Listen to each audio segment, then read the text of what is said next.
தந்தரக்கார நரியும் அறிவாளி நாரையும்.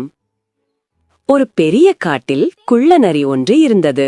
அதற்கு மற்றவர்களை ஏமாற்றுவது என்றால் மிகவும் பிடிக்கும். அதே காட்டில் ஒரு அமைதியான நாரை வசித்து வந்தது. ஒரு நாள் நரி நாரையை தன் வீட்டிற்கு விருந்துக்கு அழைத்தது. நாரை மிகவும் மகிழ்ச்சியுடன் நரியின் வீட்டிற்குச் சென்றது. நரி ஒரு பெரிய தட்டையான தட்டில் சுவையான சூப்பை ஊற்றி வைத்தது. நரியால் அந்த தட்டில் இருந்த சூப்பை எளிதாக நக்கி குடிக்க முடிந்தது. ஆனால் நாரையின் நீண்ட அலகு அந்த தட்டில் படவே இல்லை. நாரையால் ஒரு சொட்டு சூப்பை கூட குடிக்க முடியவில்லை.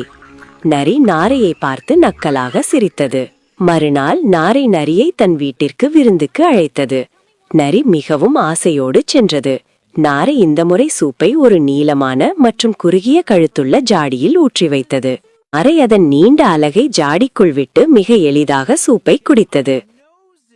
ஆனால் நரியின் முகம் ஜாடிக்குள் நுழையவே இல்லை. நரிக்கு இப்போதுதான் தான் செய்த தவறு புரிந்தது. நாரை எதை கொடுத்ததோ அதையே நரிக்கு திருப்பிக் கொடுத்தது. கதையின் நீதி: நாம் மற்றவர்களுக்கு என்ன செய்கிறோமோ அதுவே நமக்கும் திரும்ப கிடைக்கும்.